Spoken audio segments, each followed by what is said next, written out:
We get movies, music, and television on demand. But how about shoes?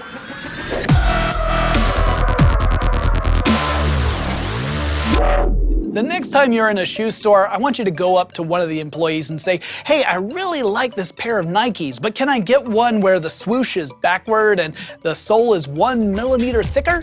Then take a picture of that employee's confused face and share it with us on Twitter. The reason the shoe store employee looks confused is because modern manufacturing is built on the concept of large manufacturing runs. A company's not going to retool its assembly line process just to make a custom pair of shoes for you, which sounds logical, but it does mean that you create a lot of stock and you have to store that someplace. That means money. So, what's the solution to this problem? Well, stop.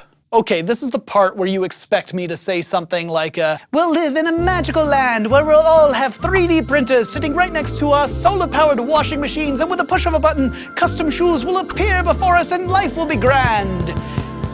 Okay, you're half right. We will have some of those things, and life will be grand. But it's gonna take a few more years of going to the shoe store before we see that. However, rest assured, I think our future of custom-made shoes isn't just a pipe dream. You see, back in the 1950s, Japanese manufacturing companies started creating a system called just-in-time, or manufacturing on demand. The idea was to eliminate inventory by producing products when they were ordered.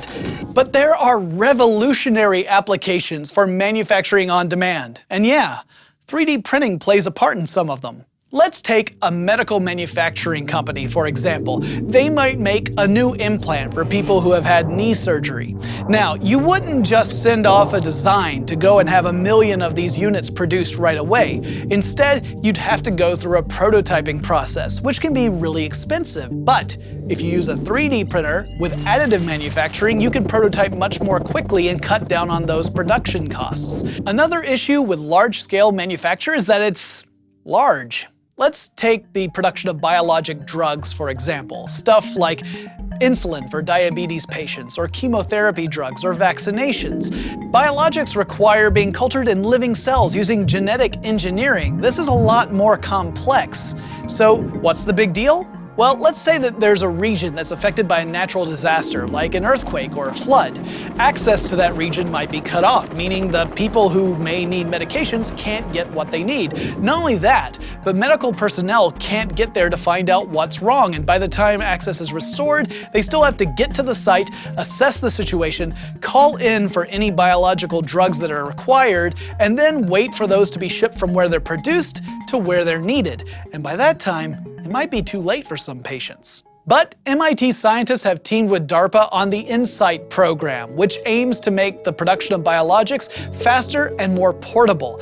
Now, it's still in the early stages, but the plan is to allow teams to move into disaster areas carrying what amounts to be a portable lab in the back of a Jeep, or maybe even in backpacks. Now, the team can move quickly through the disaster area, and if a hospital's supply of drugs have been affected by the disaster, they can create a limited production run for the patients most in need of that drug. Now, with biologics, this means using recombinant DNA implanted into special bacteria like E. coli. Then you use a computer that interfaces with manufacturing equipment that has the instructions for each biologic drug.